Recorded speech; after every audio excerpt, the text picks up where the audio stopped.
Hello everyone. आज की video में हम बात करने वाले हैं ग्लोबल वार्मिंग के बारे में।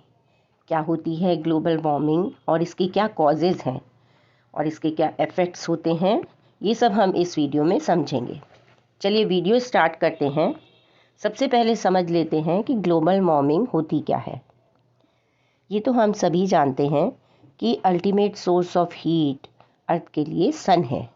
मतलब सन से ही अर्थ को हीट मिलती है और सन की इस हीट का कुछ पार्ट एटमॉस्फेयर एब्जॉर्ब कर लेता है, जो अर्थ को वार्म रखने में हेल्प करता है। इसीलिए लाइफ पॉसिबल है अर्थ पर। जब सूरज की किरण धरती पर पड़ती हैं तो उसमें से कुछ हीट अर्थ एब्जॉर्ब कर लेती है ताकि लाइफ सस्टेन कर सके।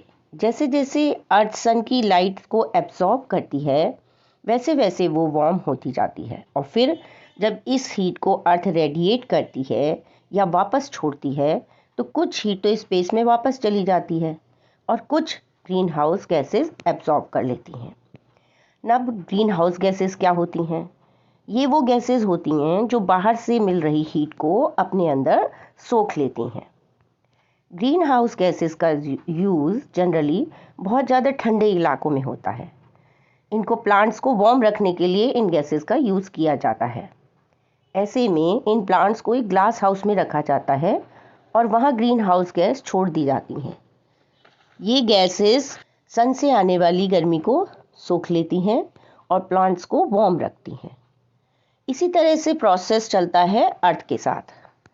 सन से आने वाली किरणों की गर्मी की कुछ मात्रा अर्थ एब्जॉर्ब कर लेती है और इस प्रोसेस में हमारे एटमॉस्फेयर में प्रेजेंट ग्रीन हाउस गैसेस बहुत ज़्यादा हेल्प करती हैं।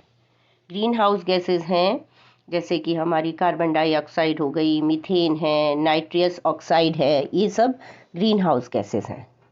अगर ये ग्रीन हाउस गैसेस ना होती तो अर्थ का टेम्परेचर बहुत कम हो जाता। ग्रीन हाउस गैसेस में सबसे इम्पॉर्टेंट गैस कार्बन डाइऑक्साइड है। कार्बन डाइऑक्साइड जिसे हम एटमॉस्फेयर में छोड़ते हैं सांस लेते समय, ग्रीन हाउस इफेक्ट क्रिएट करती है। उस हीट को ट्रैप करके जो अर्थ रेडिएट करती है, इसीलिए ये ग्रीन हाउस गैस कहलाती है। बिना इसके अर्थ पर लाइफ पॉसिबल नहीं है। लेकिन पिछले कुछ सालों में ग्रीन हाउस गैसेस बहुत ज़्यादा बढ़ गई हैं, जिसका मेन रीज़न है ह्यूमन बींग्स की कुछ एक्टिविटीज़, जैसे कि फॉसिल फ्यूल्स को जलाने के कारण पैदा हुआ धुआं, इंडस्ट्रीज़ द्वारा क्रिएट किए गए पॉल्यूशन, जिसके कारण ये ग्रीन हाउस गैसेस ज़्यादा हीट एब्जॉर्ब कर रही हैं और अर्थ जिसकी वजह से ज़्यादा वार्म हो रही है और अर्थ का टेम्परेचर बढ़ता जा रहा है, जिसे कि हम ग्लोबल वार्मिंग कहते हैं। तो जिम्मेदारी हमारे ऊपर है कि हम फॉसिल फ्यूल्स का कम यूज़ करें और ज़्यादा से ज़्यादा प्लांट्स लगा सकें।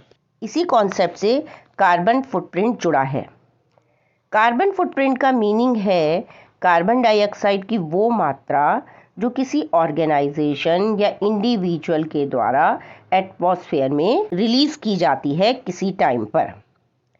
साइंटिस्ट के अकॉर्डिंग ह्यूमन बींग्स की तकरीबन सभी आदतें, जिनमें खाने पीने से लेकर कपड़े तक भी शामिल हैं, कार्बन फुटप्रिंट का कारण बनती हैं। हमें हर काम के लिए ऊर्जा की ज़रूरत होती है, जिससे कार्बन डाइऑक्साइड निकलती है जो अर्थ को वार्म रखती है। हम दिन, महीने या साल में जितनी कार्बन डाइऑक्साइड पैदा करते हैं वो सब हमारा क्या है? कार्बन फुटप्रिंट है। कार्बन फुटप्रिंट को कम करके ही हम अर्थ को ग्लोबल वार्मिंग से बचा सकते हैं। इसको हम एक एग्जाम्पल के थ्रू समझ सकते हैं कि एक बॉटल वाटर के फुटप्रिंट में CO2 इंक्लूड है, जो कार्बन फुटप्रिंट बॉटल को मैन्युफैक्चर करने के दौरान प्रोड्यूस हुआ, प्लस उस वाटर बॉटल के कंज्यूमर तक पहुंचाने वाले ट्रांसपोर्ट में जो कार्बन फुटप्रिंट प्रोड्यूस किया। कहने को तो ये एक सिंपल वाटर बॉटल है, पर इसने कितना कार्बन फुटप्रिंट प्रोड्यूस किया। फ्रेंड्स, ये सब हमारे ऊपर डिपेंड है कि हम इस कार्बन फुटप्रिंट को कैसे रिड्यूस कर सकते हैं। चलिए इसको कुछ इस तरह से समझने की कोशिश करते हैं कि हम 5 आवर्स को यूज़ करके इस कार्बन फुटप्रिंट को कम कर सकते हैं। सबसे पहले है रिसाइकल। पेपर ग्लास को कर सकते हैं या मेटल्स को कर सकते हैं।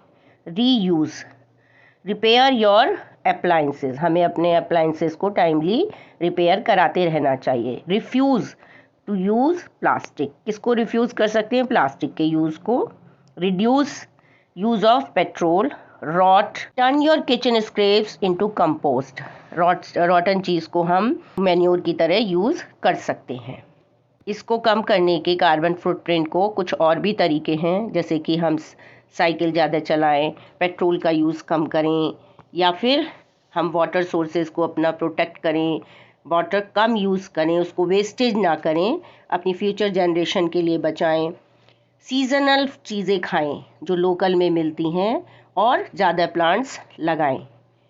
Switch to sustainable clean energy, इस तरीके से हम कार्बन फुटप्रिंट को सेव कर सकते हैं। होप आपको कॉन्सेप्ट क्लियर हो गया होगा। वीडियो पसंद आए तो लाइक कीजिएगा, चैनल को सब्सक्राइब करना ना भूलें। Thank you.